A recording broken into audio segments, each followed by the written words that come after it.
cantique tout à l'heure, la trompette sonnera, j'ai été interpellé parce que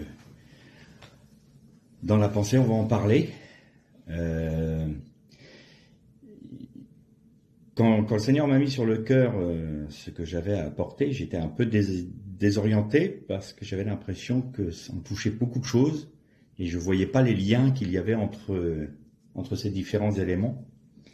Et au fur et à mesure de mes méditations, je me suis dit, tiens, oui, effectivement, il y a un lien, et c'est le chauffard. Très intéressant. Je vais être plus précis. C'est la teroua du chauffard, c'est-à-dire c'est le son éclatant du chauffard, qui va lier un peu la méditation. Et on va faire comme d'habitude, hein. Je commence. Si j'arrive à finir aujourd'hui, je finis aujourd'hui. Si j'y arrive pas, on continuera les fois suivantes. Aujourd'hui est un jour spécial pour le peuple juif. C'est Rosh Hashanah. Ce soir, ça sera le nouvel an juif. Donc on sera dans l'année 5783. Et donc ce soir, des chauffards vont résonner, vont retentir.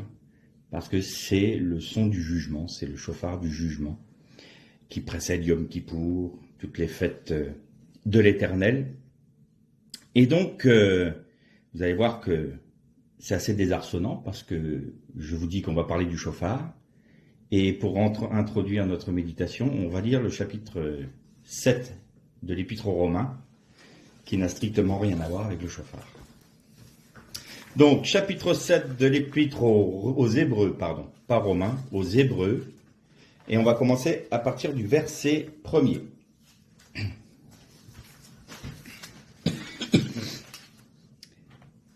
Épître aux Hébreux, chapitre 7, verset 1er. Ce Melchitsédek était roi de Salem, sacrificateur du Dieu Très-Haut. Il alla à la rencontre d'Abraham qui revenait de la défaite des rois, et il le bénit. C'est à lui qu'Abraham donna la dîme de tout. Et en interprétant son nom, il est tout d'abord roi de justice, puis aussi roi de paix. Il est sans père, sans mère, sans généalogie. Il n'a ni commencement de jour, ni fin de vie, et rendu semblable au Fils du Dieu. Il demeure sacrificateur à perpétuité. Or, considérez combien il est grand, celui à qui Abraham lui-même, le patriarche, donna la dîme du butin.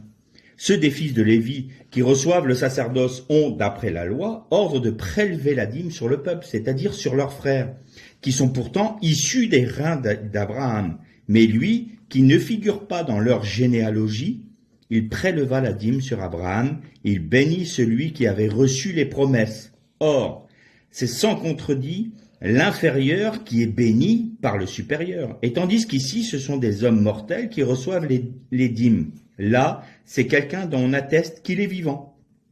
Enfin, Lévi qui reçoit la dîme, pour ainsi dire payé par Abraham, car il était encore dans les reins de son père, quand Melchitsédek alla à sa rencontre. Si donc la perfection avait pu être atteinte par le sacerdoce lévitique, car c'est sur lui que repose la loi donnée au peuple, quel besoin y avait-il encore qu'un autre sacrificateur paraisse selon l'ordre de Melchitsédek et non selon l'ordre d'Aaron? On fera une deuxième lecture dans la Genèse au chapitre 14. Genèse 14, et on va lire à partir du verset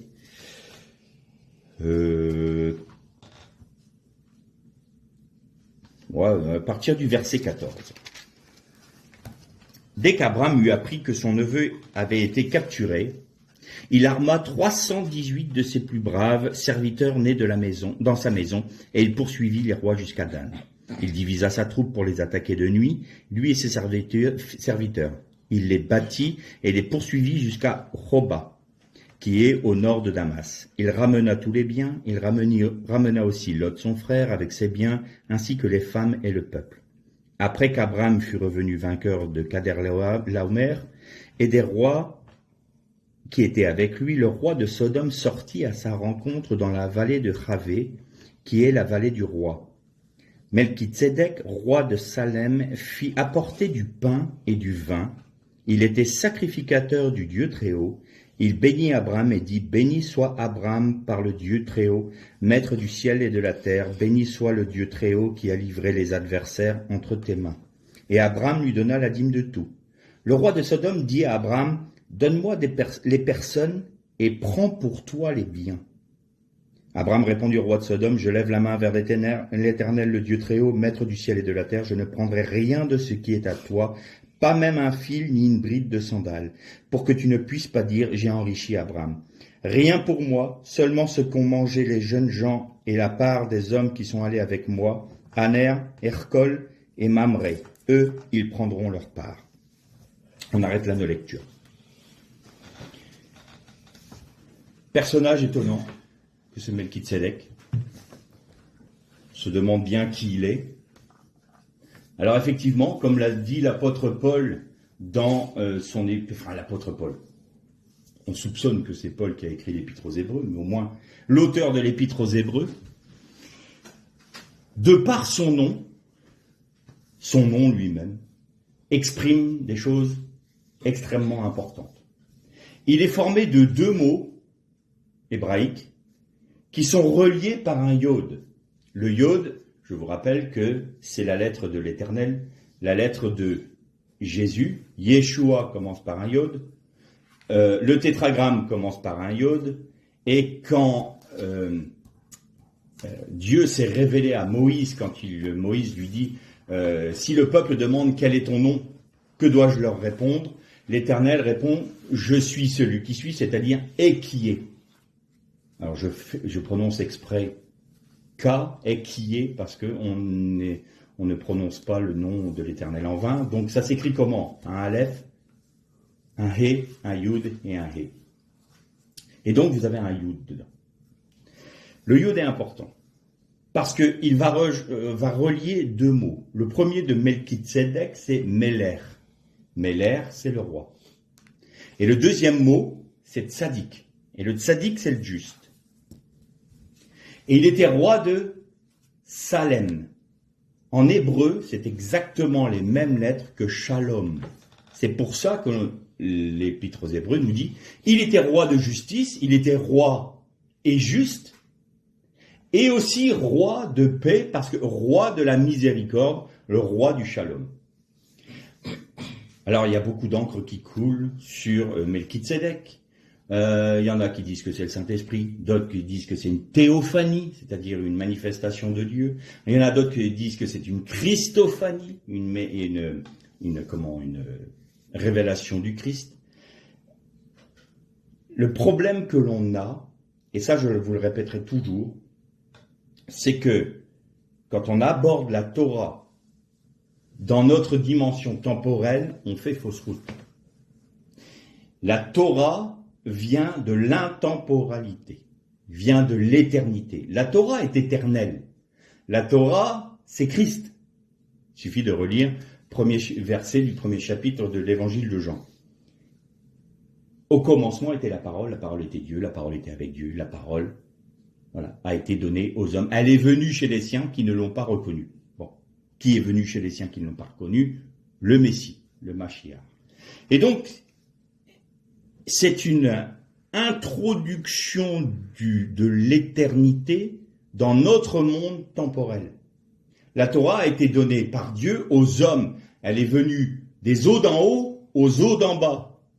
Et d'ailleurs, le chauffard représente ça. Vous voyez la corne de bélier qui est tordue. C'est-à-dire que la parole vient du haut, elle redescend vers les hommes et elles doivent être rendues à Dieu intactes. C'est pour ça que les Juifs sont très pointilleux sur la Torah et qu'ils recopient au yud près. S'il y a une moindre erreur, une tache ou quoi que ce soit sur un parchemin, il est détruit. Il sert même pas de brouillon. Il est détruit. Parce que c'est quelque chose de saint. Donc, si on prend la Torah et la parole de Dieu dans cette pensée d'éternité, il n'y a rien de surprenant que Melchitsédek soit le Mashiach. Alors qu'est-ce que ça implique ça? Nous les bons chrétiens. Ah, quand les Juifs vont enfin reconnaître le Messie. Quand quand même, qu'est-ce qu'ils vont faire les Juifs qui vont reconnaître le Messie? Ils vont se joindre à nous. Parce qu'ils auront trouvé Jésus. Et alors ils seront convertis. Là, le texte qu'on vient de lire, il dit l'inverse. Abraham avait déjà reconnu le Messie. Pourquoi? Parce qu'il a donné la dîme de tout. Il avait reconnu qu'il était le Méler et le Tzadik. Alors, qui sont le Méler et le Tzadik? Par définition, vous demandez à un Juif, quel est le roi par excellence d'Israël? Il ne va pas vous dire que c'est Shlomo, Salomon ou un autre. Il va dire, David Améler, le roi David, bien entendu. Et le Mashiach, il est fils de la maison de David. Le Mashiach ben David. Donc la royauté, c'est Méler. Il y a le Yod, qui représente quoi? Dieu. Ça vous fait pas penser à quelque chose? Et l'Éternel était en Jésus-Christ réconciliant le monde avec lui-même, nous dit la Bible. Le Yod était au moment de la crucifixion. Dieu était en Christ réconciliant le monde avec lui-même. Et Tzadik, vous allez encore demander à un Juif, c'est quoi le Tzadik? Par excellence.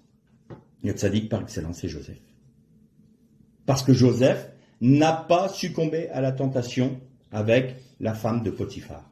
Il est resté juste dans une génération impie, dans un pays idolâtre, dans un pays impie. Et donc, par excellence, le tzaddik, le juste, c'est Joseph. Et donc, vous avez les deux messies en Melchisédek. Le Mashiach ben Yosef, tzaddik, et le Mashiach ben David, Méler. Et Dieu se révèle dans son Messie.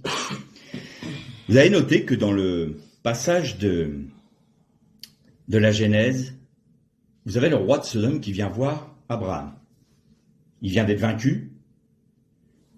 Abraham a ramené les biens et les personnes. Et il nous est dit, et le roi de Sodome alla à la rencontre d'Abraham. Et puis tout d'un coup, s'intercale le passage de Melchisédek. Et ensuite on reprend. Et le roi de Sodome demanda à Abraham, garde tous les biens, tu peux garder toutes les richesses. Moi, ce que je veux, c'est les personnes. Si on va plus loin dans le texte hébreu, c'est moi, je veux les nefesh, les âmes. Et vous avez, dans le livre de l'Apocalypse, il est dit que la Babylone la Grande faisait le commerce des biens et des âmes et des corps. Le roi de Sodome typifie le Shatan. Le Shatan va vers Abraham. Et il lui dit, moi je veux les personnes. Mais Abraham, ayant reconnu en Melchisédek le Mashiach, celui qui a vaincu Sodome, dit, moi je n'ai rien à faire avec toi. Il faut comprendre qu'Abraham engage toute sa descendance dans ses prises de décision. Il engage tout Israël. Et plus loin, il engage nous qui sommes rattachés, nous sommes les rejetons d'Israël, nous sommes hantés, boutés sur Israël.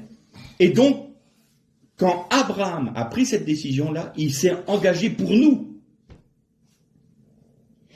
Et il a refusé au roi de Sodome de lui remettre les âmes. Les biens, fais ce que tu veux. Moi, j'en veux pas. Je veux même pas un fil, pas une bride de sandales qui ne viennent de toi, nous dit le texte. Je ne veux pas que tu puisses dire j'ai enrichi Abraham. C'est-à-dire, je ne veux pas que tu puisses dire j'ai enrichi Israël. J'ai enrichi les enfants du Mashiach, les enfants rachetés par le Messie. Je ne veux pas de ça.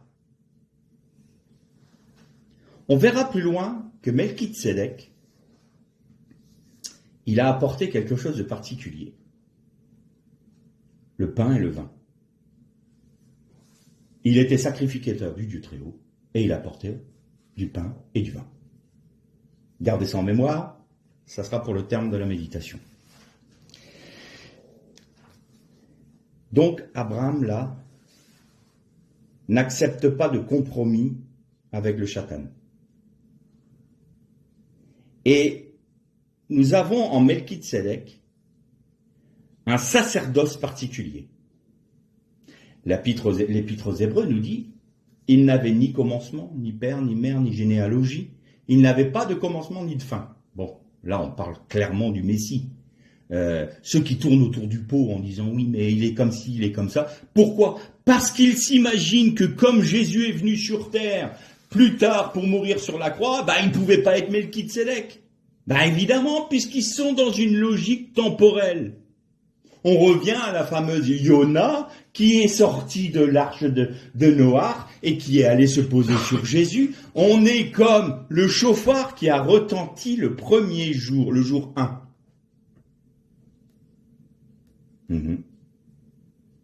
Le chauffard retentit depuis le jour 1 et il continue de le faire aujourd'hui. On va voir ça après. Donc on sort de la notion de temporalité et on rentre dans la notion d'éternité. Donc l'ange de l'Éternel qui s'est battu contre Yaakov, qu'on a vu la semaine dernière, c'était le Messie. L'ange de l'Éternel qui est à côté de Gédéon en l'observant, c'est le Messie. Melchitsédek, mais bien sûr que c'est le Messie. Alors on se dit, mais pourquoi le Messie se trimballe partout? Mais parce que le Messie est la parole. La parole nous parle de qui? Du Messie. Et vous recevrez sur vous une puissance, l'esprit de vérité, qui vous conduira dans toute la vérité. Il prendra tout ce qui est de moi dans la parole, dans la Torah, et vous le révélera. Quand on est confronté à la parole de Dieu, on parle forcément du Messie. Et on parle forcément de son œuvre. Alors, Abraham, là, nous a engagés dans un sacerdoce particulier. Pourquoi? Parce qu'il a donné la dîme de tous ses biens, et donc tout Israël, et par extension tous ceux qui auront cru au Messie. On a donné en Abraham la dîme de tous nos biens au Mashiach. Très bien. Mais il y a eu quelques années plus tard, quelques centaines d'années plus tard, que s'est-il passé? Nous avons eu le veau d'or. Entre guillemets, le veau d'or a rebattu toutes les cartes. Pourquoi? Parce que le peuple d'Israël était appelé à être un peuple de sacrificateurs pour Dieu, l'Éternel. Ils étaient appelés à être des rois. Sauf qu'ils ont fait le veau d'or.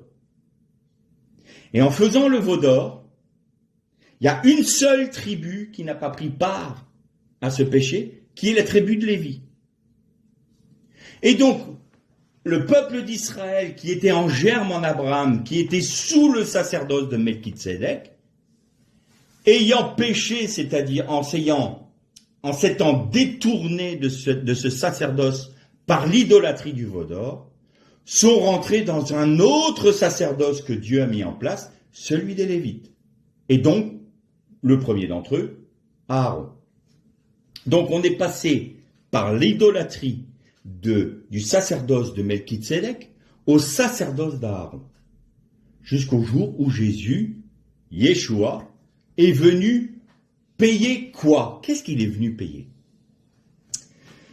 Il y a eu 2 étapes dans l'alliance avec Abraham. La première, ça a été les animaux.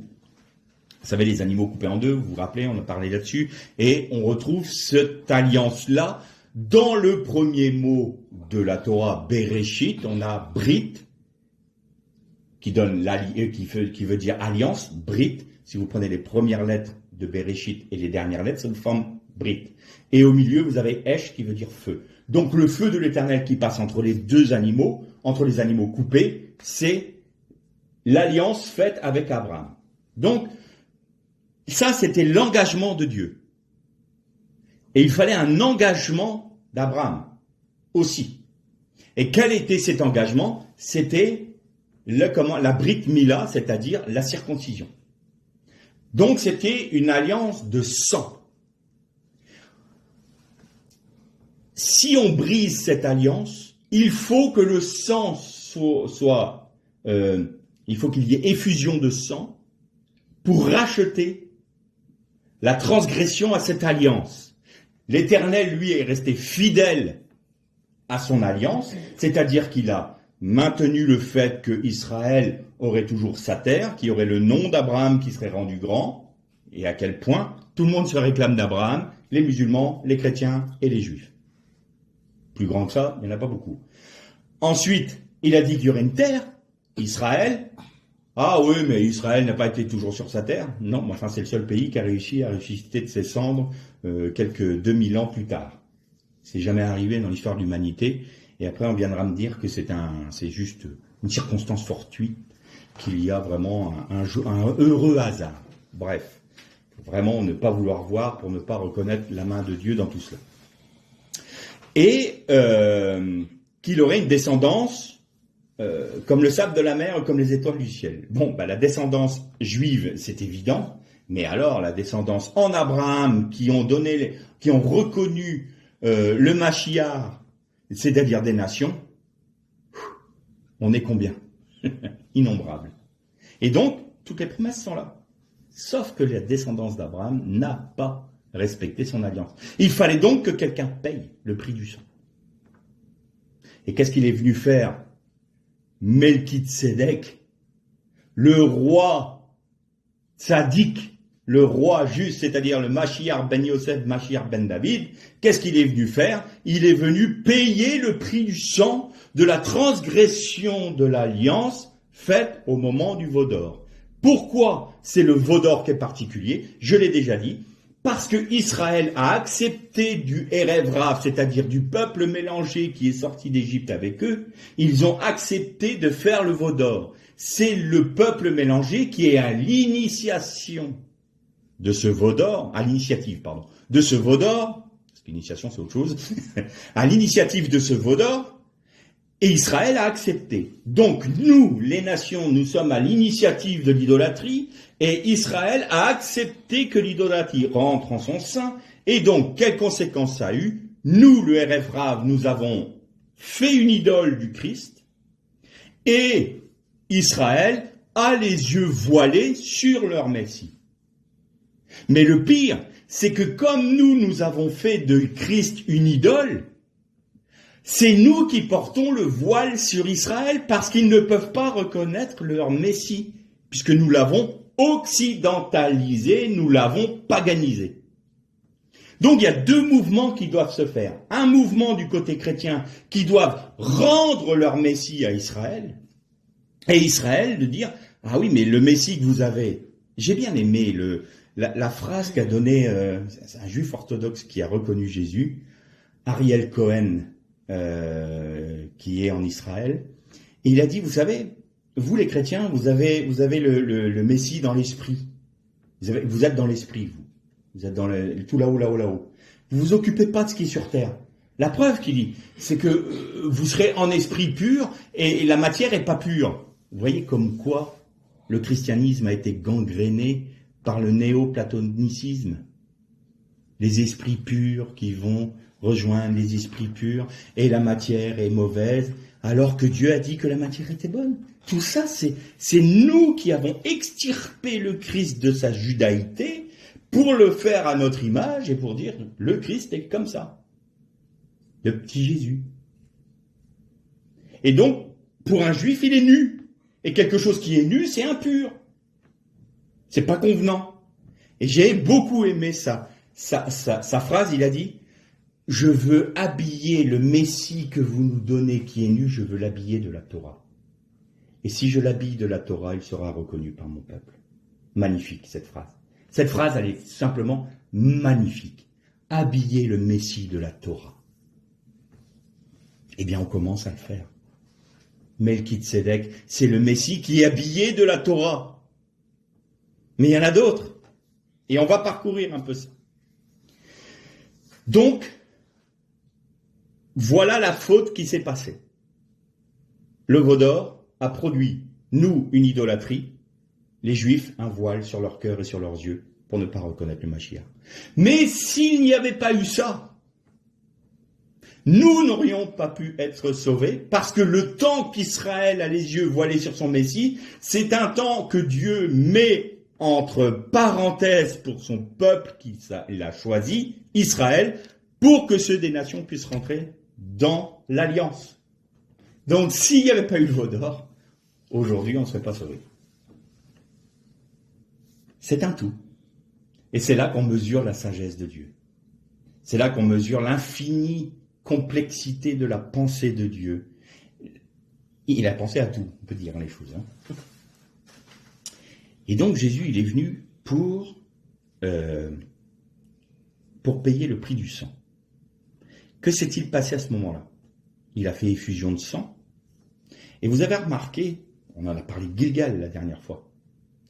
Gilgal, c'est l'endroit où on doit revenir en permanence pour pouvoir, on va paraphraser, il faut revenir toujours à Gilgal pour ouvrir, rouler la pierre du tombeau de nos vies pour nous voir tels que nous sommes et accepter la sentence de mort, mais en même temps pour vivre la vie de résurrection en Jésus-Christ. Il y avait une sœur qui m'envoyait un petit commentaire sous la vidéo, et je lui répondais, je dis, mais il ne faut pas essayer de produire la vie de résurrection nous-mêmes. On ne peut pas le faire. On ne peut pas produire la mort nous-mêmes. On ne peut pas le faire. Mais on peut juste faire une chose, c'est l'accepter. Dire oui, je le veux. Donc, rouler sa pierre du tombeau de sa vie, c'est dire j'accepte la sentence qui est sur mon être, sur ma nature charnelle, mon vieil homme. Et maintenant, Seigneur, si tu ne me ressuscites pas, je suis mort. J'accepte la sentence. Mais pour vivre en nouveauté de vie, j'ai pas le choix que de vivre par ta grâce. C'est ça en fait. Et la vie par la grâce, c'est ça. Vivre par la grâce de Dieu, nous avons la grâce d'accomplir la Torah. Et donc, Israël devait revenir toujours à Gilgal, qui était le symbole des pierres qui étaient dans le fond du Jourdain, où les eaux passaient dessus, les eaux de la résurrection, mais ils avaient été retirés des eaux de la condamnation, puisqu'il y a 12 pierres qui ont été érigées en autel sur le bord du Jourdain à Gilgal. Donc, on sort des eaux d'en bas, qui sont maudites, et on est recouvert par les eaux d'en haut, qui sont de Dieu.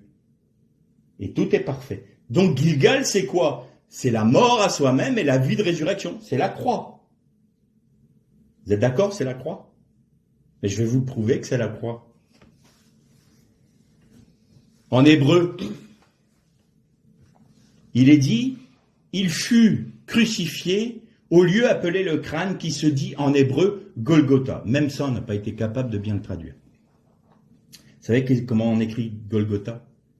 C'est Galgalta. Galgalta, c'est Gilgal, Tav, Aleph. C'est-à-dire que, je vous avais dit que si on allait à Gilgal, on était marqué par la marque de Dieu, le Tav.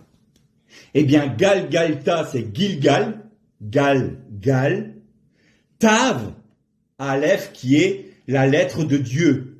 En d'autres termes, Golgotha veut dire Gilgal qui vous marque par l'Éternel. C'est là qu'est mort Jésus. Jésus est mort à Gilgal. Il a donné sa vie à Gilgal pour que nous ayons la marque de l'Éternel. Donc, quand nous vivons la croix, nous sommes marqués par l'Éternel parce que la croix, c'est Gilgal. Il n'y a pas de hasard dans la Torah. Il n'y a pas de hasard dans la parole de Dieu. Galgalta. Je ferme la parenthèse. Donc il a payé le prix. Et ça a ouvert quoi? Ça a ouvert le paroret, qui était l'anagramme du caporet, qui nous cachait le caporet, ce que ta main a fait, ce que ta bouche a dit, ce que ta tête a pensé, t'es pardonné, tu es marqué du Tav de Dieu. Yom Kippour. Et en faisant ça, Jésus nous a ramenés où? Il nous a ramenés à nouveau selon l'ordre de Melchizedek. Qu'est-ce qui nous fait dire ça? Déjà, l'Épître aux Hébreux. Mais il y a c'est des choses qu'on a déjà vues, mais je les rappelle parce que parfois, il y a des moments c'est un peu dense et on a besoin de se le rappeler. Qu'est-ce qui a fait que ça a marqué le changement de sacerdoce? C'est Caïphe. La robe du Kohen Gadol, du grand prêtre, ne devait être faite en un seul morceau, ni couture, parce qu'elle ne devait jamais être déchirée. La robe du Kohen Gadol ne devait jamais être déchirée. Et quand Caïphe a entendu Jésus, qu'est-ce qu'il a dit? Ou qu'est-ce qu'il a fait? Qu'est-ce qu'il a dit et qu'est-ce qu'il a fait? Qu'avons-nous besoin d'en entendre davantage? Il s'est condamné lui-même et qu'est-ce qu'il a fait? Il a pris sa robe de grand prêtre et il l'a déchirée. Chose qu'on ne devait jamais faire. Il a déchiré lui-même son sacerdoce. Et à contrario, Jésus, sa tunique, n'a jamais, ils se sont partagés ses vêtements et ils ont tiré au sort sa tunique pour qu'elle ne soit pas déchirée. C'est une tunique, la tunique du sacerdoce de Melchizedek, qui ne pourra jamais être déchirée parce que c'est un sacerdoce éternel. Jésus nous a ramenés dans le sacerdoce de Melchizedek, le sacerdoce éternel, par son propre sang. On parle encore un peu du Messie. Allez, Genèse, chapitre 22.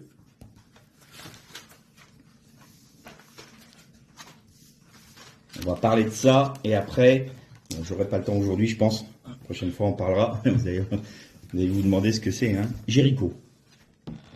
Mais c'est toujours le trait d'union, c'est le chauffard. Bizarre, hein. Genèse chapitre 22. Après ces événements, Dieu mit Abraham à l'épreuve et lui dit, Abraham, il répondit, me voici. Dieu dit, prends ton fils, ton unique, celui que tu aimes, Isaac, et va dans le pays de Moria, et là offre-le en holocauste sur l'une des montagnes que je t'indiquerai. Abraham se leva de bon matin, sella son âne et prit avec lui ses deux jeunes serviteurs et son fils Isaac. Il fendit du bois pour l'holocauste et partit pour se rendre à l'endroit où Dieu l'avait indiqué. Le troisième jour, Abraham leva les yeux, vit l'endroit de loin. Alors il dit à ses serviteurs, vous restez ici, avec l'âne, le jeune homme et moi, nous irons là-haut pour adorer, puis nous reviendrons près de vous. Abraham prit le bois pour l'holocauste, se chargea sur son fils, et prit dans sa main le feu et le couteau. Ils marchèrent tous deux ensemble. Un peu plus loin, lorsqu'ils furent arrivés, donc au verset 9, lorsqu'ils furent arrivés à l'endroit que Dieu avait indiqué, Abraham construisit l'autel et déposa le bois, il ligota son fils Isaac et le mit sur l'autel par-dessus le bois. Puis Abraham étendit la main et prit le couteau pour égorger son fils. Alors l'ange de l'Éternel l'appela et dit, Abraham, Abraham, il répondit, me voici. L'Éternel dit, n'étends pas la main sur le jeune homme et ne lui fais rien, car j'ai reconnu maintenant que tu crains Dieu et que tu ne m'as pas refusé ton fils, ton unique. Abraham leva les yeux et vit par derrière un bélier retenu dans un buisson par les cornes. Alors Abraham alla prendre le bélier et l'offrit en holocauste à la place de son fils. Cette scène-là, c'est la Hakeda. Alors nous, on dit toujours, c'est le sacrifice d'Isaac. C'est pas vrai, il n'a pas été sacrifié. C'est la Hakeda, c'est la ligature. C'est le moment de la ligature. Qu'est-ce qui est intéressant dans ce texte-là?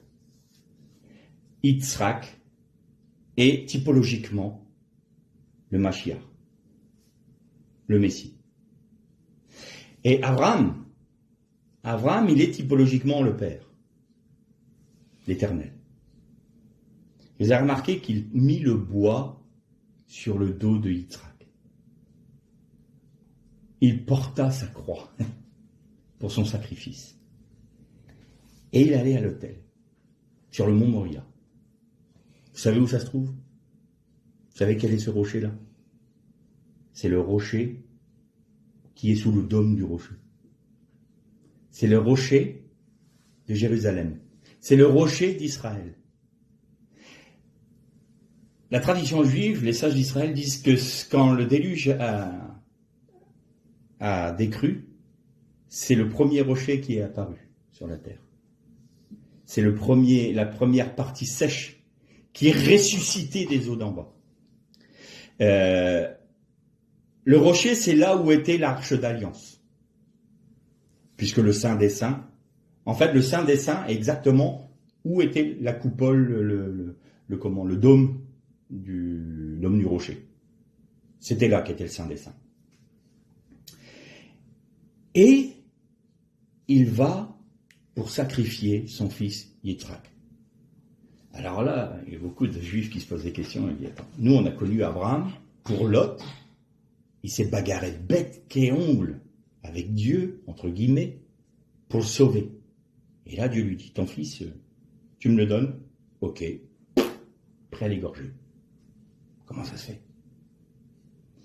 Parce qu'Abraham avait très bien compris. Il faut savoir qu'entre le moment de Melchizedek et le moment où Yitzhak, non, plus précisément, le moment où Abraham a eu Yitzhak et le moment où il va au Moria pour sacrifier, il y a grosso modo 37 années qui se sont passées.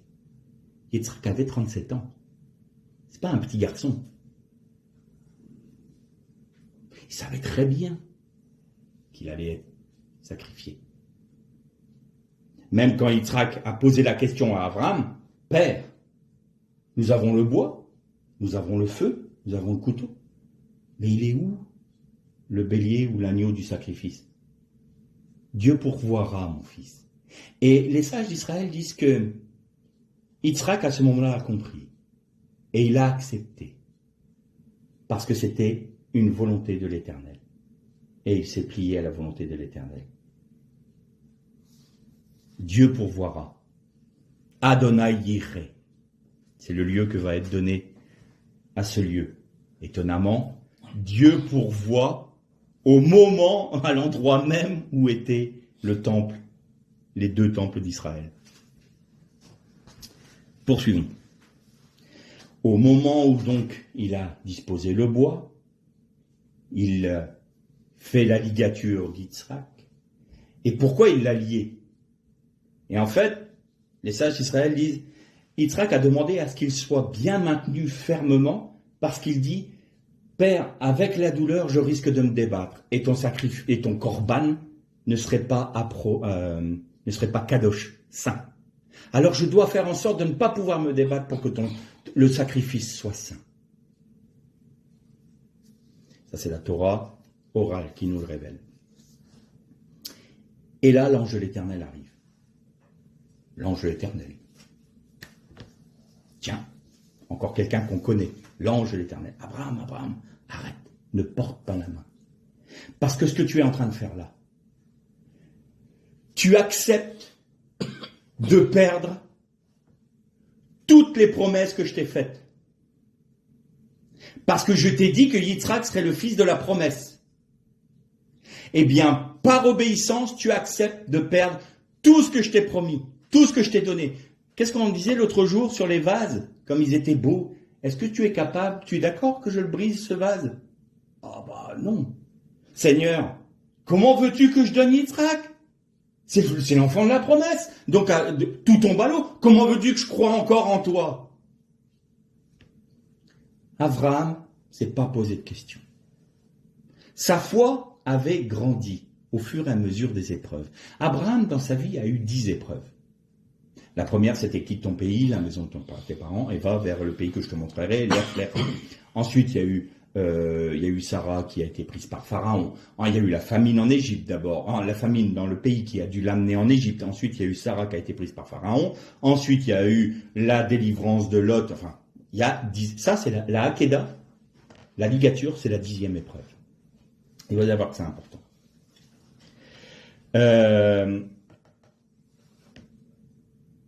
Et l'ange lui dit, arrête, maintenant je sais que tu es prêt.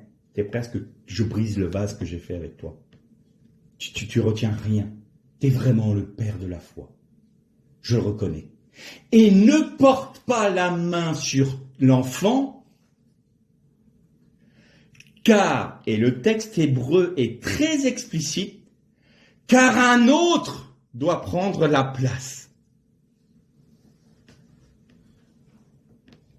Et Abraham leva les yeux, qu'est-ce qu'il voit? Un bélier.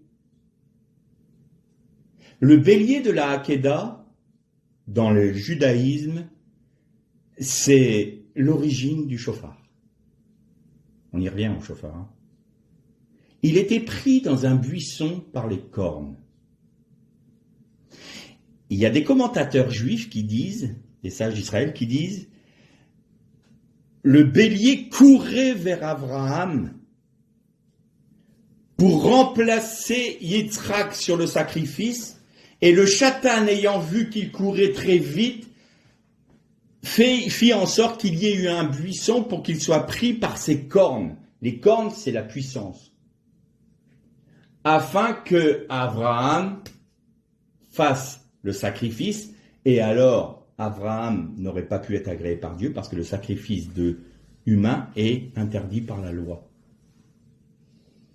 Et donc, il est pris par ses cornes. Et là, moi, ça m'a fait tout à fait penser,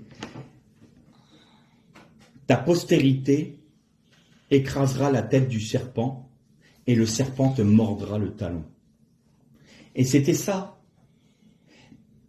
Humainement, la force du Messie était empêtrée dans un buisson.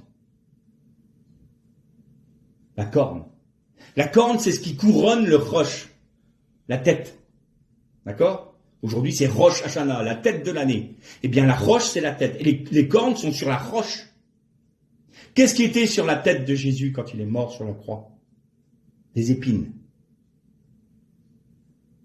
Alors, on va voir si dans l'hébreu, il y a des petites pistes là-dessus. Le buisson de la Hakeda, donc le buisson où était empêtré le bélier, c'était le sébar. Et il a une valeur numérique de 82. Et donc quand on revient aux unités, 82, ça donne 10. D'accord ? Ensuite, j'ai été chercher les ronces. En hébreu, c'est dardar. Et dardar, ça a 408 en poids numérique. Et les épines, c'est les côtes. Côtes, c'est 196. Si vous réduisez, donc vous faites l'addition de toutes les lettres, et qu'ensuite vous additionnez jusqu'à arriver aux unités, vous avez 10. C'est-à-dire que en valeur numérique cachée, le buisson de la Hakeda, c'est les ronces et les épines de la malédiction. Et par quoi il était tenu ? Par les cornes, par les kérénotes, par ses cornes, qui étaient la marque de sa puissance. Et Jésus a été fait malédiction pour nous. C'est la raison pour laquelle il portait une couronne d'épines. La puissance qu'il aurait pu, manifester au moment de la crucifixion. D'ailleurs, il le dit. Mais un seul mot, et j'ai 12 légions d'anges qui viennent et vous détruisent. Mais ma corne, ma force, elle est retenue par la malédiction. Et vous savez ce qui retient le son du chauffard ? C'est la malédiction sur cette terre, qui voile le son. La terroie, c'est le son éclatant du chauffard. Et d'ailleurs, c'est avec cette corne-là, ils ont pris ces cornes-là pour faire le chauffard du bélier. Bélier, c'est Ayil en hébreu. Aleph, Yud, Lamed. Si vous enlevez le Yud, vous avez Hel. C'est l'abréviation du nom de Dieu. Et si vous rajoutez le Yud, vous avez Dieu qui était dans le bélier pour être sacrifié. Et nous retrouvons à nouveau à cet endroit-là. Et l'Éternel était en Jésus-Christ réconciliant le monde avec lui-même. Et la Hakeda, c'était là les prémices du sacrifice de sang qu'allait payer Yeshua HaMashiach sur la croix, à Galgalta. Et l'origine du chauffard est là. Je ne vais pas continuer là parce que ça va être beaucoup trop long, mais je vais juste terminer sur un point. le Messie. On va lire un texte dans Proverbes, dans le livre des Proverbes.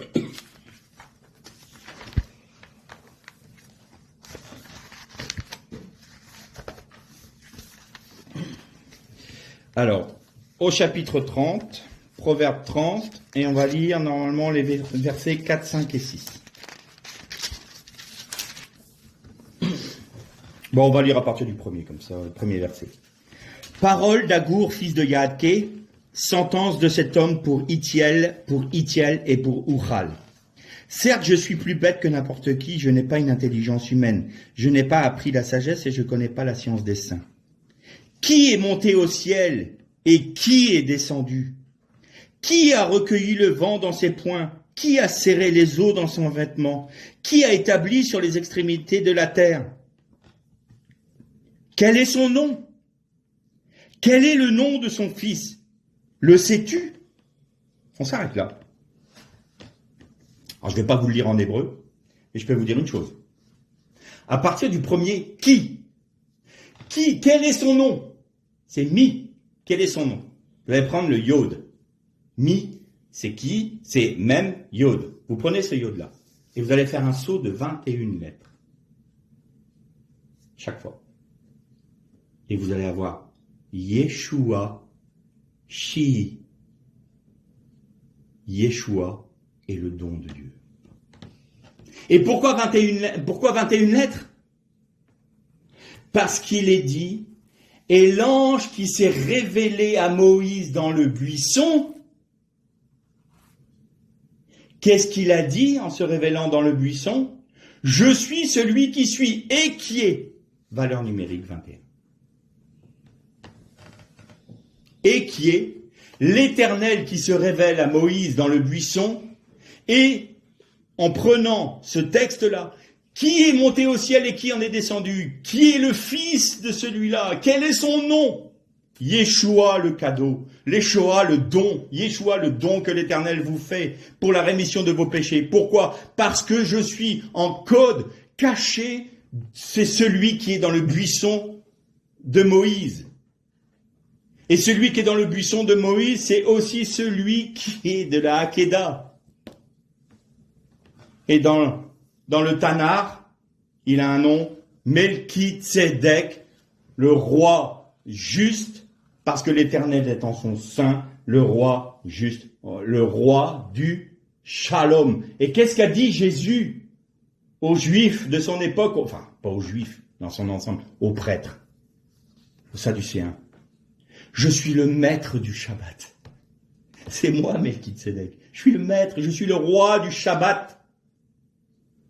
Melki-Tzedek, Salem Amelech, roi de Salem, Yerushalem. Voilà. Alors, mes frères et sœurs, le Messie est dans toute la Torah. Qu'il est bon, qu'il est doux et qu'il est agréable de rhabiller le Messie nu que nous avons fait, nous les Occidentaux, le christianisme, pour le rhabiller du vêtement de la Torah, de manière à ce que le peuple juif puisse dire « Je reconnais mon Mashiach et je l'accepte ». Melki-Tzedek, la Hakéda. Gilgal, c'est Galgalta. Mes frères juifs, on vous le rend. Et pardonnez-nous de l'avoir déshabillé pour vous. L'air, les shalom.